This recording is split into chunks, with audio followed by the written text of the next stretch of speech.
Hey guys, it's Girl Got Game. Welcome to Erik's Epilogue in Seduce Me, My Princess, which is aptly named.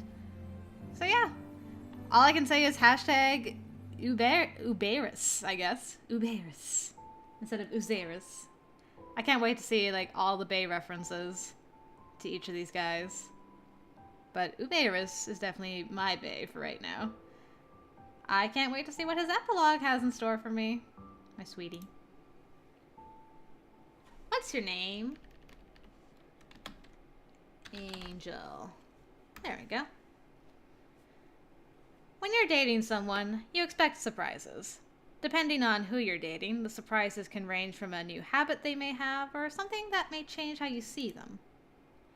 When it comes to dating a demon, the possibilities become endless. That's right, I was in love with a demon. The many surprises he showed me included him being an incubus, him having tentacle power / kagune, and him being an ex-noble from a large expanding kingdom.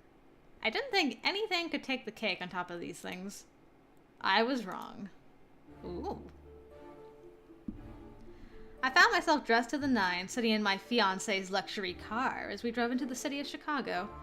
I didn't wear fancy clothes often, so feeling the lavish fabrics of the gown I was wearing against my skin was almost uncomfortable. Still, I had to admit, when I saw myself in the mirror, I was floored at how I looked. Wow. I was in a beautifully designed red and black dress with matching heels and jeweled accessories. I still would never know how Erik was able to obtain it all, but he gifted the gown, the shoes, and the jewelry to me with a simple smile. Totally a Yuri. A part of me knew that he had made the dress by hand. He owned a custom suit shop and had access to the finest fabrics in the city. His skill wasn't limited to suits, however. He could make anything that was deemed as formal wear. As for the shoes and jewelry, I couldn't figure it out and had decided to let it go. The drive into the city became one filled with curiosity. Why did I have to be dressed up? Where exactly were we going? Erik? Yes, my princess? Nice suit. Where are we going? A chuckle escaped Erik's lips as he continued to drive into the night. I told you, it's a surprise. A surprise that requires me to dress up like I'm going to a prom? Not a prom, exactly. Erik? Erik's smile grew as he lowered a hand from the wheel and took a gentle hold of mine, bringing it to his lips and laying a butterfly kiss over it. With his lips? I promise you will enjoy yourself. You have my word. I stared at Erik, a small blush adorning my face at his gentle words and kiss. Giving up at last, I nodded and simply let him guide us further into the heart of the city. What are you up to? Chicago was a beautiful city, especially at night.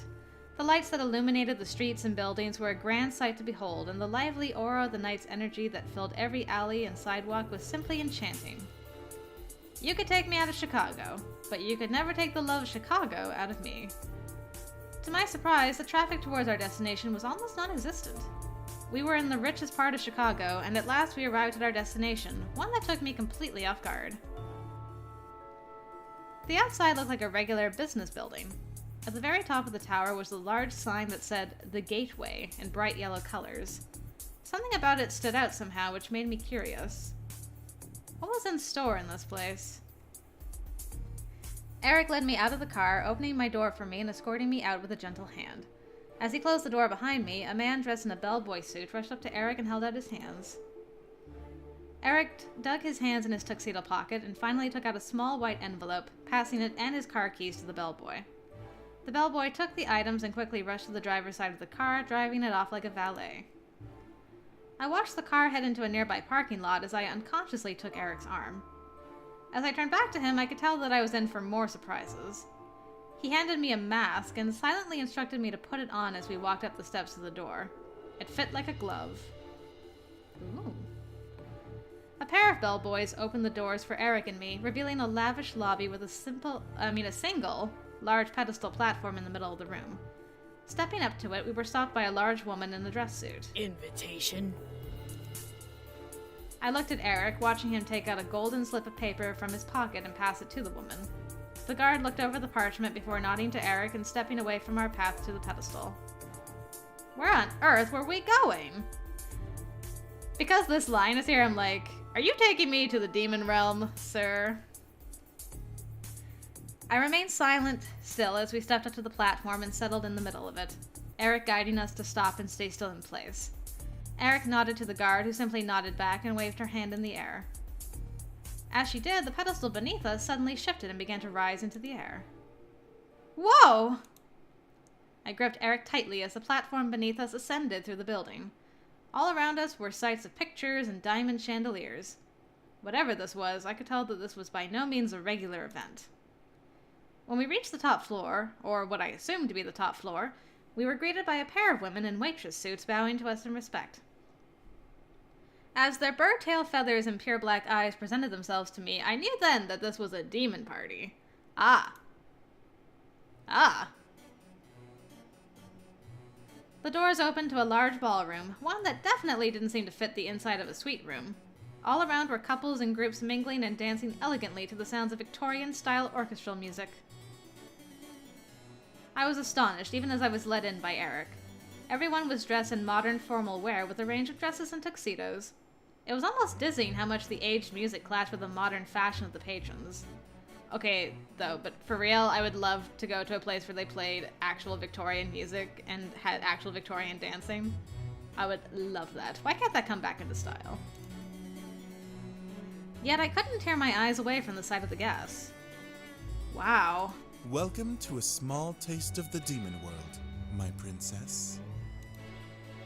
The guests were all demons.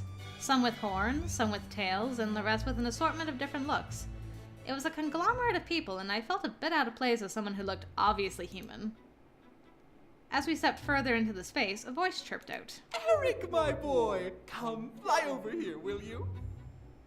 That's not the servant, is it? No. It sounded like the servant from the regular game. I looked over to see a bird man with a polished tuxedo wave us over with a very handsome gentleman with mouse ears on his arm. He's cute. Despite the nerves running through my system, Erik and I walked over. As Erik bowed his head, I quickly curtsied. For some reason, the way the bird man carried himself made him seem like a prince. I was in awe of his gorgeous tail feathers and beak, accented by the lavish suit he wore. Connor, you look splendid. I assume you approve of your tuxedo? Approve? I absolutely love it! Ricardo here won't let go of me because of it. I looked over at the mouse man, whom I assumed to be Ricardo, as he smiled coyly and hugged Connor's arm tight, nodding in agreement of Connor's words. I smiled a bit as Erik laughed. Very good. Well, thank you for inviting us to your anniversary celebration. It is an honor to be in such company. I was invited too? That's so nice of you guys. Nonsense! Thank you for attending! As the son of the most powerful demon in the abyssal planes, it's only proper to invite you regardless. My only regret is not inviting your brothers. I must seem so rude. Erik waved his hand dismissively. Think nothing of it. We actually denounced our titles when we came to this world. You don't say? Well, good on you! You do such fabulous work as a designer here. It's no wonder that your suit shop is unmatched. You gave up your noble rank. Good on you, I say. Connor finally turned his head to me and cocked it in curiosity. I felt a bit small under his gaze, but smiled respectfully back. And who might this lovely lady be? A human?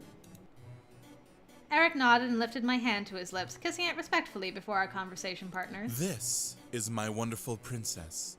I asked her to accompany me tonight to show her how elegant a demon ball can be.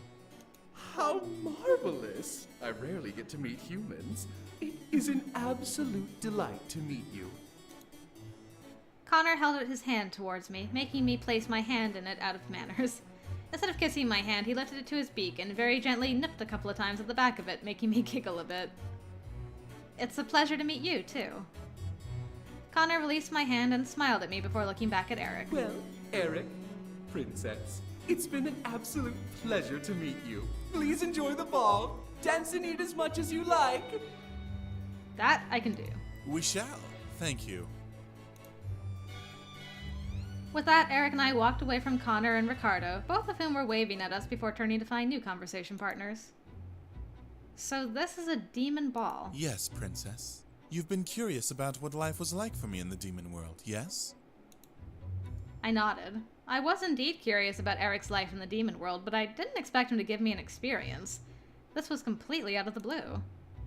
Erik gestured to the room, where the couples on the dance floor were waltzing in sync. It was mesmerizing. Well, this is a perfect representation of how Demon Royals celebrated. We had elegant balls filled with dancing and food, and they would only end when the sun came up. Really? I thought the demon world was like the Dark Ages. This seems like a fairy tale ball, not really medieval. Erik chuckled and walked with me around the dance floor, continuing his explanation. The demon world may be stuck in the Dark Ages, but we do take inspiration from the human world. Your fairy tales inspired our celebrations. I couldn't stop staring at the dancers and the demons in the room. There were so many people dressed up like royalty that I felt almost underdressed. There were some glances my way, but none with ill intent.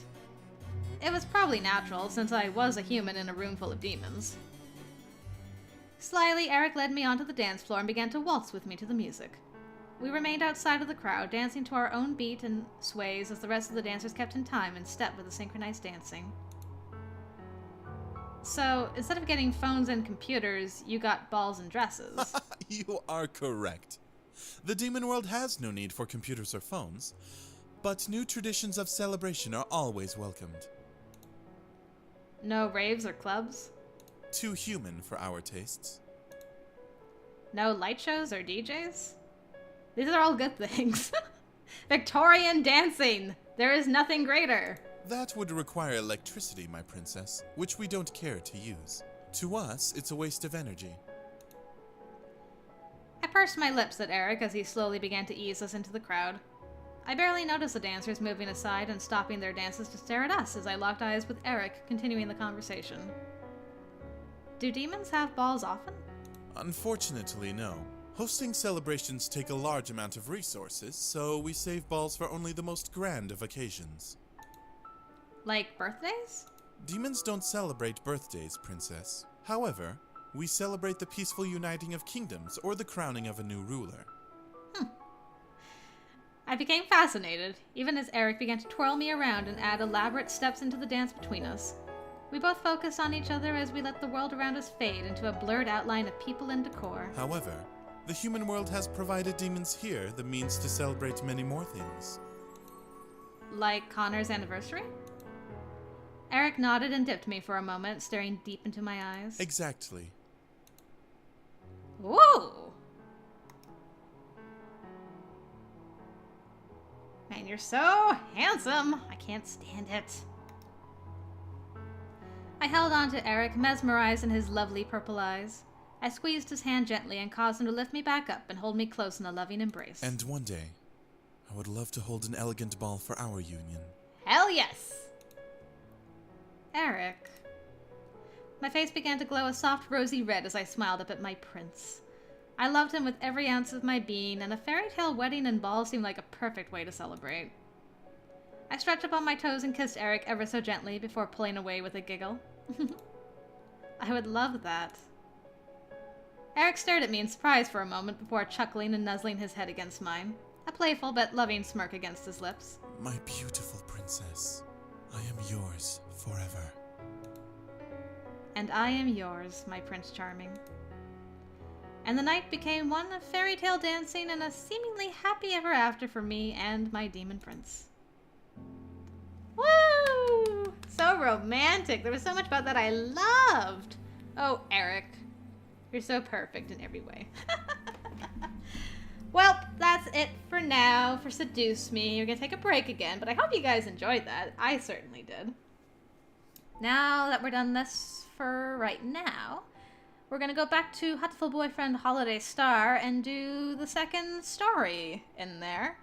And I think I saw Angel, so I'm excited because Angel was missing from the first story and I want me some Angel. So I hope I shall see you over there for that, guys. Thanks again for watching, and until next time, I'll see you later.